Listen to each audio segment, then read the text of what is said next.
Nós estamos já entrando nas 7 taças. Fizemos só uma rápida introdução.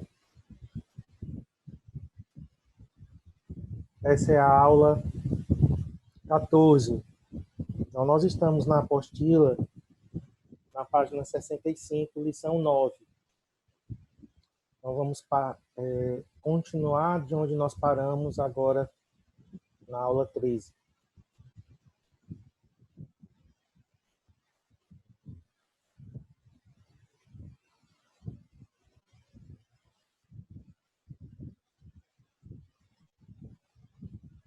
Estávamos vendo sobre as 7 taças. Então, João viu, capítulo 15, os santos, né, que venceram o anticristo, cantando sobre o mar de vidro. Ezequiel também teve essa mesma visão, muito provavelmente do mar de vidro. Vamos no capítulo 15. Vamos ler agora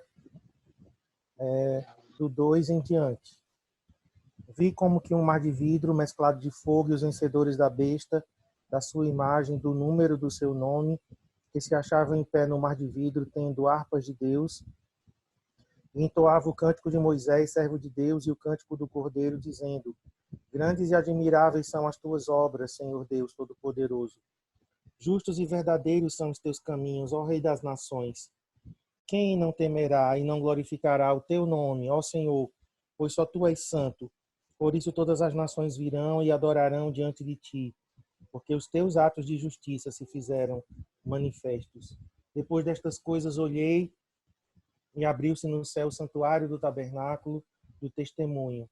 E os 7 anjos, que tinham os 7 flagelos, saíram do santuário, vestidos de linho puro e resplandecente, e cingidos ao peito com cintas de ouro. Então um dos 4 seres viventes deu aos 7 anjos 7 taças de ouro, cheias da cólera de Deus, que vive pelos séculos dos séculos. O santuário se encheu de fumaça procedente da glória de Deus e do seu poder, e ninguém podia penetrar no santuário enquanto não se cumprissem os 7 flagelos dos 7 anjos. Então, nós temos os remidos aqui cantando com o Cordeiro, o cântico do Cordeiro em pé sobre o mar de vidro, e em seguida, então, nós temos 7 anjos recebendo os 7 flagelos. Vamos lá. O contexto da preparação para a liberação das 7 taças da ira. O evento imediatamente anterior a isto é a 7ª trombeta. Então a gente viu a 7ª trombeta soa, dá início à procissão da segunda vinda de Jesus com o arrebatamento e a recompensa dos santos.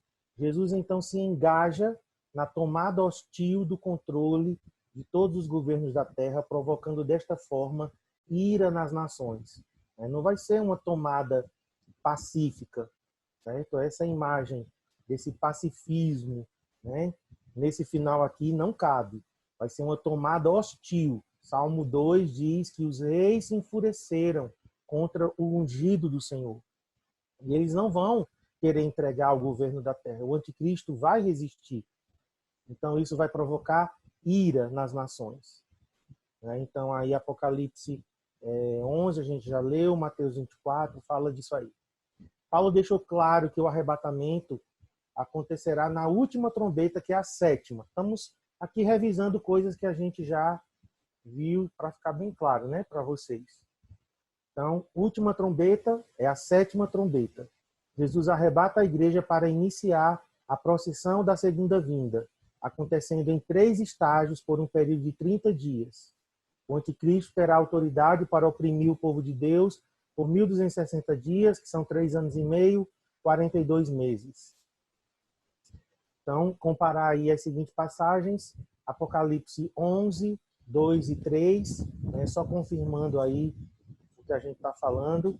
Apocalipse 11, 2 e 3, fala de 42 meses, fala de 1260 dias.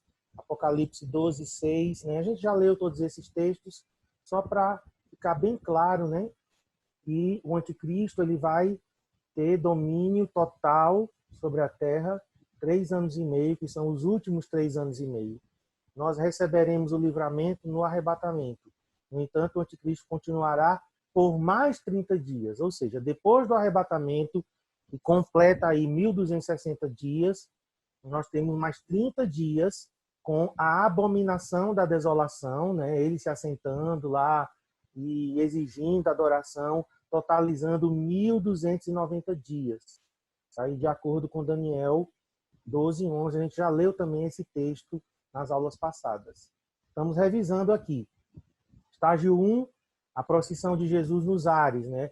A igreja, os anjos, então, recolhem os vivos, como está lá em Mateus 24, os mortos ressuscitam primeiro, os vivos são transformados e encontram com o Senhor nos ares. Aí entramos no segundo estágio, a procissão de Jesus na terra.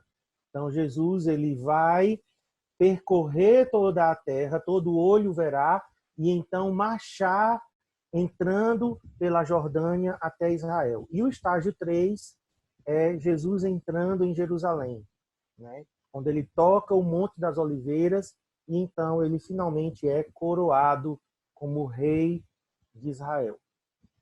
Imediatamente após o soar da sétima trombeta e após o ajuntamento dos santos no mar de vidro para adorar Jesus como o Rei dos Santos, 7 anjos serão comissionados para derramar sobre a terra as taças da ira de Deus. Então, a trombeta soa, sétima trombeta, a igreja arrebatada, os mortos ressuscitam primeiro, a igreja arrebatada, voltamos com o Senhor e então começamos a percorrer a terra. E aí, no intervalo de 30 dias, os 7 anjos são comissionados para derramar as 7 taças. Aí vai entrar no capítulo 16. Daqui a pouco a gente vai ler aqui a primeira taça, tá? Imediatamente após o arrebatamento, Jesus irá marchar pela terra da Jordânia. Já lemos esses textos aí, Isaías 63, Abacuque 3, como Moisés mor. Moisés mor seria o Moisés maior, né? E atravessar o deserto para libertar o remanescente não salvo de Israel.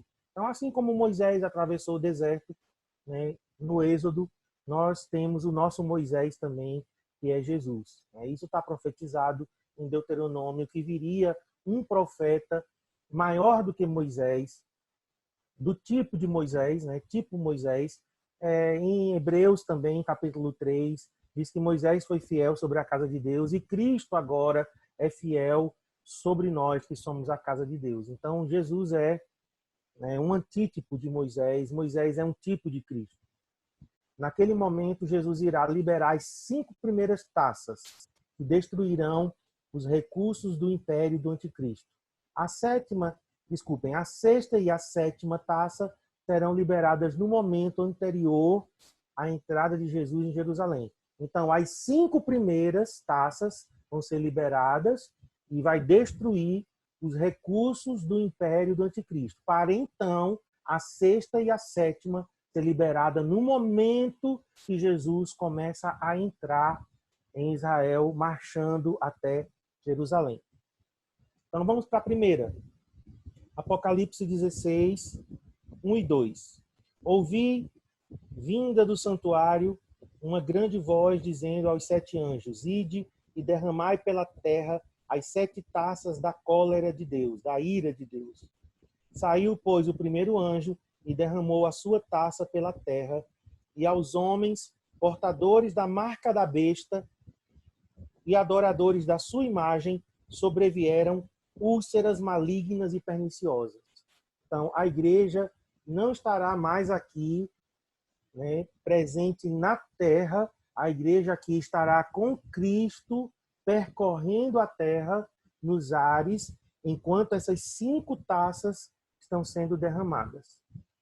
Primeira taça, então, chagas, úlceras malignas e perniciosas, feridas, né?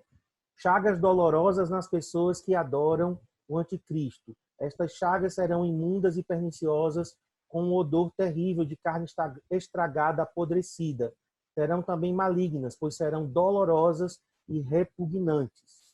Então, essa primeira taça aí é feridas, chagas dolorosas, úlceras nas pessoas que adoram o anticristo. Somente durante os juízos dos selos e das trombetas, João descreveu os cristãos com um selo divino protetor. Apocalipse 7:3 e 9:4, né, fala que em meio aos selos e em meio às trombetas, os cristãos estarão divinamente protegidos. Aí somos arrebatados, né, na sétima trombeta. Por isso que não tem referência aqui, né, dos santos sendo protegidos. A sexta praga do Egito foi o aparecimento de úlceras e tumores, né? Então, lá em Êxodo 9, comparando aqui os juízes, selos, trombetas e taças, comparando com as pragas 8, Arão apanhar em mão cheia e Moisés atire para o céu. Ela se tornará um pó miúdo sobre toda a terra, e se tornará em tumores que se arrebentem em úlceras nos homens e nos animais por toda a terra do Egito. Então, vou ler só um pedaço aqui.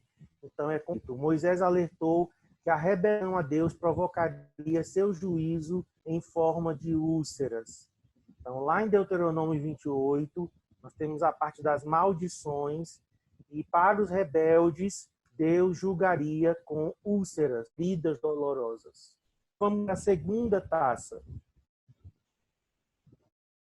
que é o segundo flagelo, ou o segundo taça no mar, que o segundo anjo derramou a sua taça no mar, e este se tornou em sangue como de morto, e morreu todo ser vivente que havia no mar. Então, aqui nós temos a segunda taça destruindo o suprimento de comida, porque do mar se extrai comida, né? Destruição do mar com sangue que matará toda a vida marinha. É possível que isso aconteça somente no mar Mediterrâneo, porque lá em Daniel 7, a visão do mar que Daniel tem é a do mar Mediterrâneo, que é o mar que banha toda aquela região ali de Israel. Então, pode ser que seja algo relativo ao mar Mediterrâneo, ou pode ser que seja com relação a todos os oceanos da Terra. O mar se transformará em sangue, semelhante a sangue coagulado de um homem morto, com um fedor imaginável, inimaginável, né? Não é imaginável, inimaginável. A vida marinha será completamente destruída, e aqui é diferente do juízo da segunda trombeta. Na segunda trombeta, apenas 1/3 da vida marinha foi destruída, e aqui diz que todo ser vivente que havia no mar morreu. Agora vamos para a terceira taça. Derramou o terceiro a sua taça nos rios e nas fontes das águas, e se tornaram em sangue.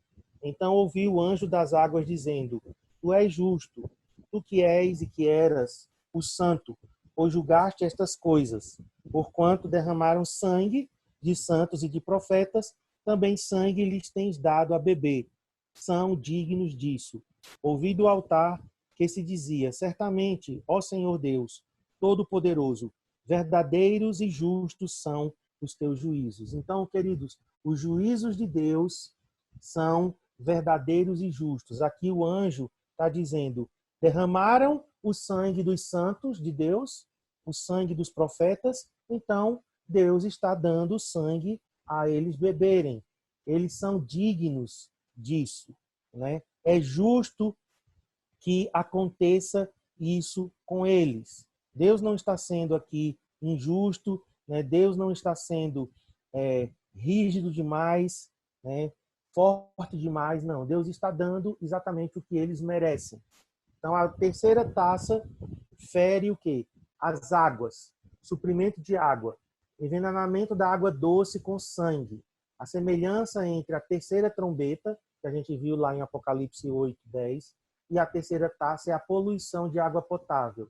E aí faz um paralelo com a primeira praga do Egito, que feriu o rio Nilo com um impacto similar a este. Eu não vou ler lá em Êxodo para a gente poder ganhar tempo aqui. Mas em Êxodo 7 nós temos o rio Nilo se transformando em sangue. Quarta taça. Apocalipse 16:8. O quarto anjo derramou a sua taça sobre o sol, e foi-lhe dado queimar os homens com fogo. Com efeito, os homens se queimaram com o intenso calor e blasfemaram o nome de Deus, que tem autoridade sobre estes flagelos, e nem se arrependeram para lhe darem glória. Então agora nós temos tormento através do calor e fogo escaldante do sol.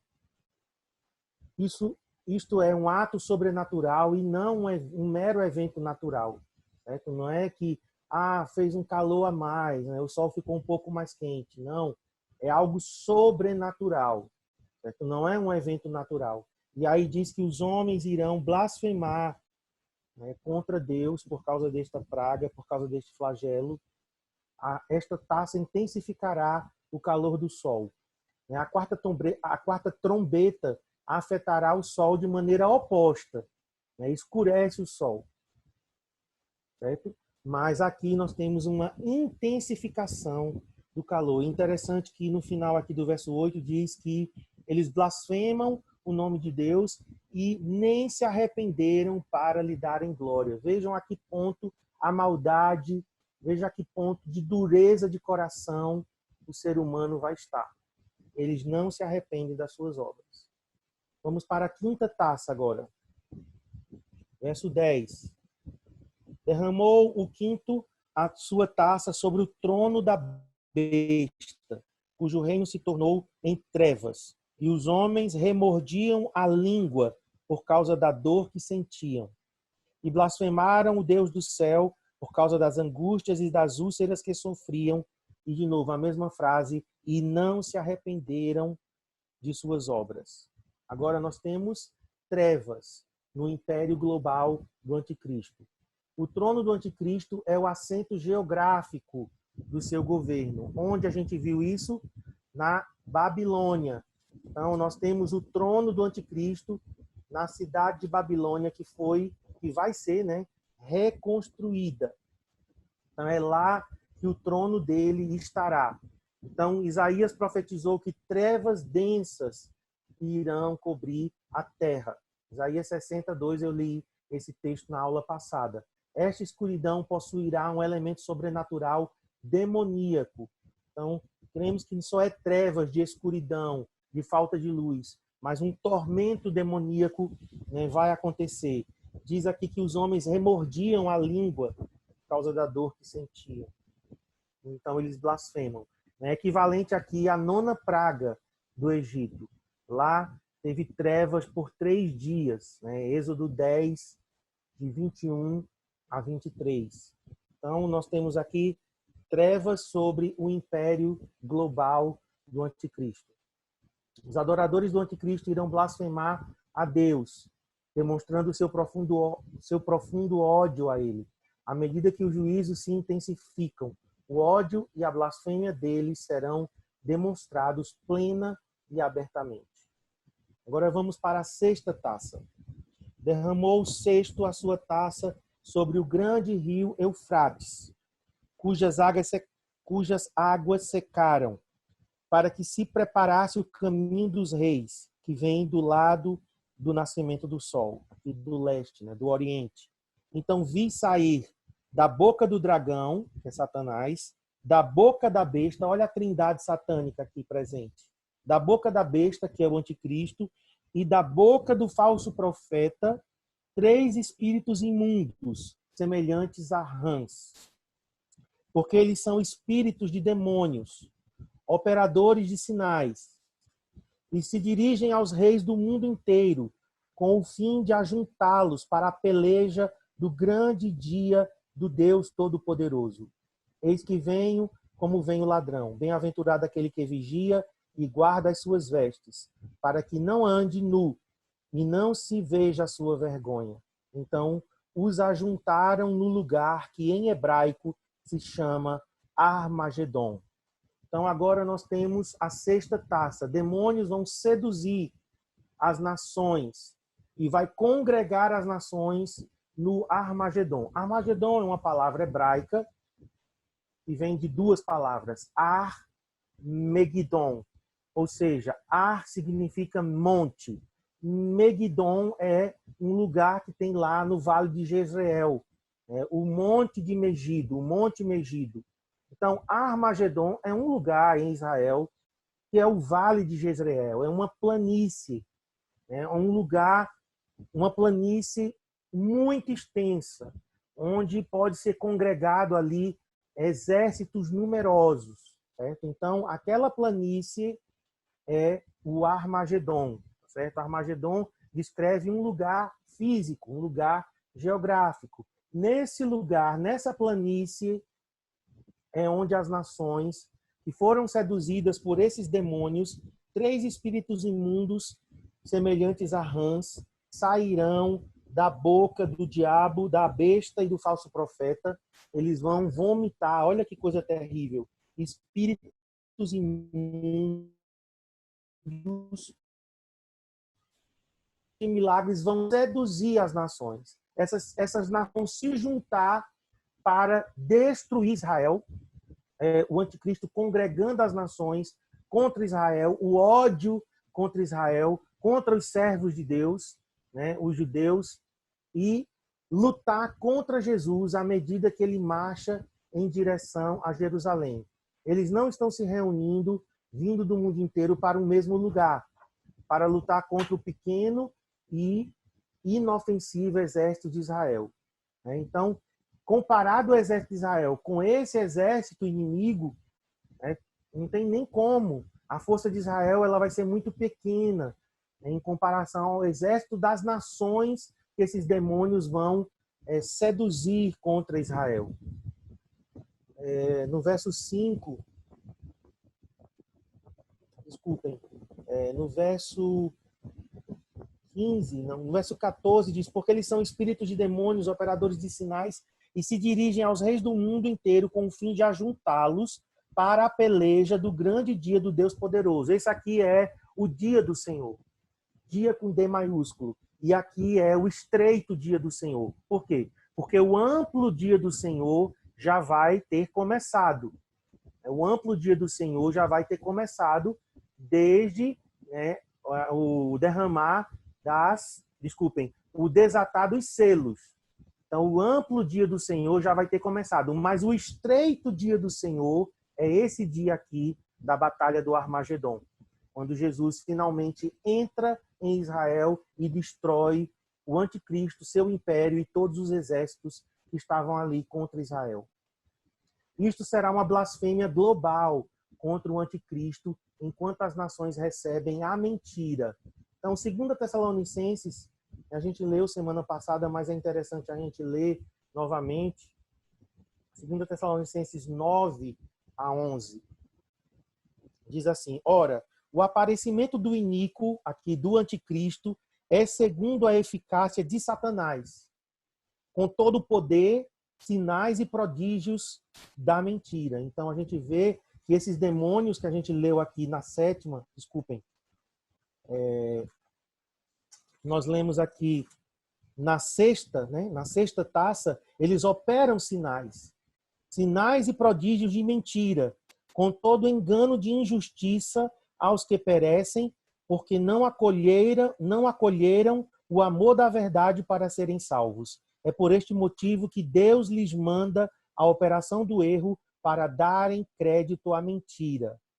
Então, os ímpios, eles não deram crédito, eles não acolheram o amor da verdade para serem salvos. Então, Deus, ele vai enviar a operação do erro, Deus vai liberar que demônios operem o erro, e enganem essas pessoas. Por quê? Porque eles já deram crédito à mentira. As nações, os reis das nações terão urgência para se congregar porque viram o sinal de Jesus no céu. Então, o sinal de Jesus voltando já foi visto. Para o anticristo e os seus exércitos, o sinal de Jesus no céu será entendido como um desafio aberto para a guerra. É a declaração de guerra. Então, por isso que o anticristo vai congregar as nações contra Jesus. Mateus 24, verso 30. Então aparecerá no céu o sinal do Filho do Homem. Todos os povos da terra se lamentarão e verão o Filho do Homem vindo sobre as nuvens do céu com poder e muita glória. Então é um sinal visível, né? O anticristo e os reis das nações verão o sinal do Filho do Homem no céu e então se congregarão em Israel contra Jesus e os seus exércitos. Durante todo o período da grande tribulação, os reis do Oriente irão resistir o anticristo. O anticristo receberá notícias ou rumores perturbadores vindo dos reis asiáticos do Oriente. Então, em Daniel 11:44, vamos lá, Daniel 11:44, por quê? Porque vai ter reis que não vão se submeter ao anticristo pacificamente. Então, eles vão resistir o anticristo. É Daniel 11:44. Mas pelos rumores do Oriente e do Norte será perturbado e sairá com grande furor para destruir e exterminar a muitos. Em outras palavras, esses reis, né, irão resistir às suas seduções financeiras, recusar os seus milagres, sinais e maravilhas e opor às suas ameaças. Então, não são todos os reis da terra que serão seduzidos pelo anticristo. Vai haver resistência. Por quê? É uma guerra militar, é uma guerra política, né, uma guerra por poder. Então, aqui em Daniel diz que do Oriente e do Norte, o anticristo vai ser perturbado e sairá com grande furor para destruir e exterminar esses reis. No entanto, nos últimos 30 dias do anticristo, ele usará os seus melhores milagres para ganhar estes, além de outros reis que tinham lhe resistido. Porque o anticristo priorizará a mobilização das nações para ir a Israel por razões militares. Porque os reis do Oriente enviarão centenas de milhares de soldados ao custo de bilhões de dólares para guerrear contra um exército fraco de Israel. Então, por que o anticristo, né, vai mobilizar as nações para mobilizar as nações para ir a Israel, né, por razões militares? Por que reis enviariam centenas de milhares de soldados, né, ao custo de bilhões de dólares? Porque uma guerra custa muito, né? A resposta é que os reis do Oriente e todos os reis da terra irão a Israel para lutar contra Jesus, não contra o exército israelense, né? Não é israelita aí, israelense. Eles verão Jesus como um rei judeu com poderes demoníacos, né? Eles vão entender dessa forma, que pode ser derrotado. Eles verão Jesus como nós vemos o anticristo, como alguém que tem poder sobrenatural, mas que certamente pode ser derrotado. Eles entenderão que Jesus terá grande poder, mas o anticristo os convencerá que ele é uma falsificação demoníaca ou um anjo de luz. Então, por que os reis serão seduzidos? Por que os reis darão ouvidos ao anticristo? Porque serão convencidos que Jesus é um falso rei e que Jesus pode ser derrotado.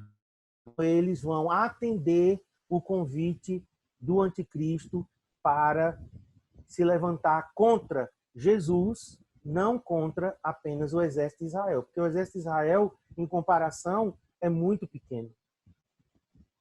O anticristo os convencerá com milagres, e derrotar Jesus é necessário e perfeitamente factível. Os reis da terra, né, já lemos aqui em Mateus 24:30, verão o sinal sobrenatural do Filho do Homem no céu, mas irão interpretá-la erroneamente como um sinal demoníaco de um falso Messias vindo para desmantelar os reinos da terra. Em essência, as nações irão atribuir o poder de Jesus vindo do céu, no céu, como sendo o poder de Satanás. Então vai ser um engano e eles então serão seduzidos contra Jesus. Os fariseus acusaram Jesus por fazer milagres através do poder de Satanás, né? Em Mateus 12:24, os fariseus eles fazem essa acusação. Jesus os ensinou que atribuir o poder do Espírito Santo a poder demoníaco era uma blasfêmia contra o Espírito Santo. Isso somente será feito por aqueles que já possuem um coração endurecido de tal maneira que não podem se arrepender. Então, eles serão enganados, mas por quê? Porque já tinham um coração endurecido. A blasfêmia contra o Espírito Santo é uma rejeição completa e final ao ministério do Espírito Santo. Aqueles que fazem isto são réprobos, reprovados e possuem corações que estão permanentemente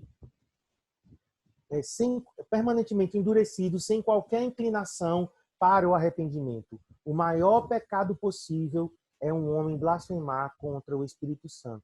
Então essas pessoas, elas rejeitarão completamente o Espírito Santo, o ministério do Espírito Santo, estarão com o coração completamente endurecido, por isso serão seduzidos pelo anticristo.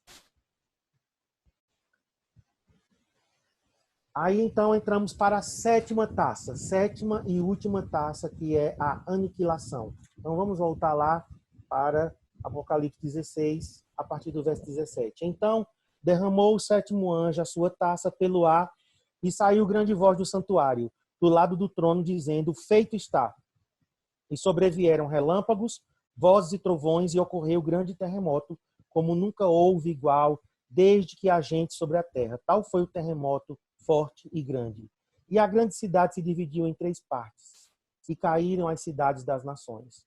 E lembrou-se Deus da grande Babilônia, para dar-lhe o cálice do vinho do furor da sua ira. Todas as ilhas fugiram, e os montes não foram achados. Também desabou do céu sobre os homens grande saraivada, com pedras que pesavam cerca de 1 talento.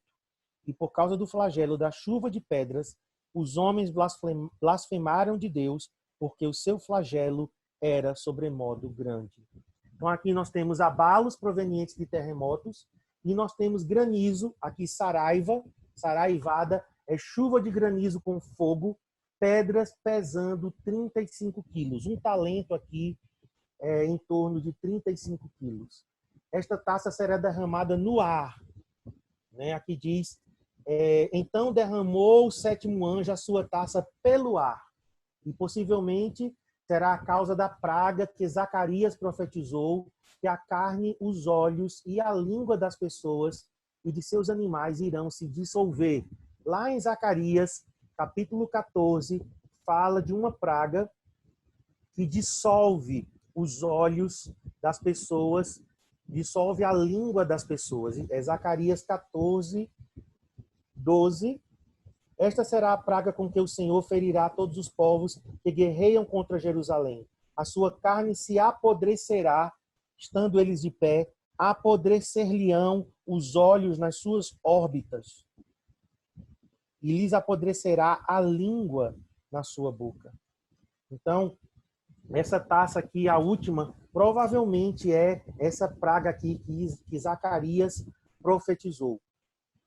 Ela é lançada no ar.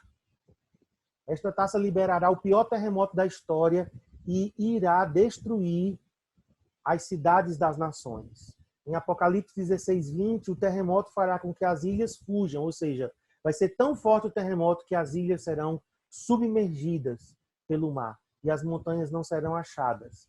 Então, desmoronarão e cairão. Este grande terremoto impactará todas as cidades da terra e grandes edificações irão ao colapso, causando muito fogo, incêndios. A sequência progressiva de terremotos no livro de Apocalipse, nós temos aí vários terremotos acontecendo, Apocalipse 6, 14, 8, 5, 11, 13, e agora temos então o maior de todos, 16, de 18 a 20, é o maior terremoto de todos. E aí temos referências também no Antigo Testamento, em Isaías, em Ezequiel, em Ageu, em Zacarias, e também temos a referência de Hebreus falando de Deus abalando, sacudindo as nações. Pedras de granizo, pesando 35 quilos, 1 talento aí que está no texto, equivale a 35 quilos, cairão sobre as pessoas, mesmo aquelas que procuram escapar dos terremotos. Granizo já tinha sido usado na primeira trombeta, foi usado na 7ª praga lá no Egito, e agora Deus usa novamente granizo, só que de 35 quilos. São granizos, pedras de granizo enormes. A lei de Moisés exigia que os adoradores de ídolos fossem apedrejados à morte. Deuteronômio 17 e Levítico 24 diz que quem era adorador de ídolo tinha que ser apedrejado. Então, já que o mover de adoração ao anticristo é idolatria, então do céu Jesus irá apedrejá-los à morte. E aí finalizamos então o próximo evento, que agora vai seguir as 7 taças da ira, é a entrada triunfal de Jesus em Jerusalém, que está no capítulo 19, versos de 11 a 21.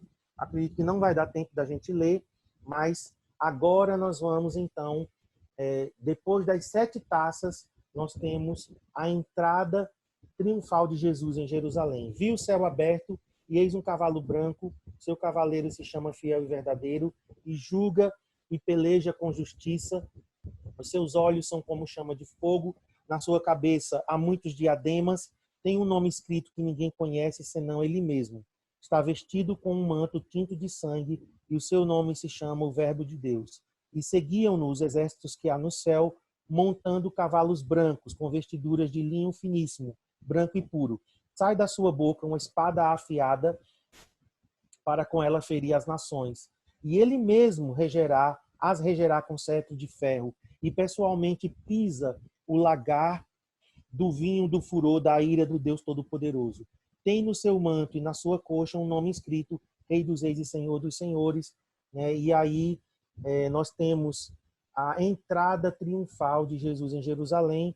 Eu vou agora lá para o verso 17. Então vi um anjo posto em pé no sol e clamou com grande voz, falando a todas as aves que voam pelo meio do céu: vinde, reuni-vos para a grande ceia de Deus, para que comais carnes de reis, carnes de comandantes, carne de poderosos, carnes de cavalos e seus cavaleiros, carne de todos, quer livres, quer escravos, tanto pequenos como grandes. E vi a besta, o anticristo e os reis da terra, com os seus exércitos congregados para pelejarem contra aquele que estava montado no cavalo e contra o seu exército. Então aqui a gente vê Jesus então entrando em Jerusalém e o anticristo, os reis da terra, pelejando contra ele. Mas a besta foi aprisionada e com ela o falso profeta, e com os sinais feitos diante dela, seduziu aqueles que receberam a marca da besta e eram os adoradores da sua imagem. Os 2 foram lançados vivos dentro do lago de fogo que arde com enxofre. Os restantes foram mortos com a espada que saía da boca daquele que estava montado no cavalo, e todas as aves se fartaram das suas carnes. Então aqui é a batalha final em Jerusalém. Então nós estamos terminando, vamos ter a nossa sessão, né, de perguntas, né, agora. E, queridos, próxima aula, quinta-feira, nós entraremos na Grande Meretriz Babilônia, capítulo 17 e capítulo 18. A gente vai ver um pouco sobre a Grande Meretriz Babilônia e entraremos na parte final do Apocalipse, que é justamente aqui, a entrada triunfal de Jesus em Jerusalém, né, o estabelecimento do reino milenar, novos céus e nova terra. Então, a gente vai se ver já, tá, na nossa sessão de perguntas e respostas, ok? Quem fez pergunta no chat vai ter que repetir, porque eu não tive como ler as perguntas, né, que vocês enviaram, tá bom? Então, vocês vão ter que repetir as perguntas para nós. Então, já eu mando para vocês o link, agora mesmo o link da próxima sessão.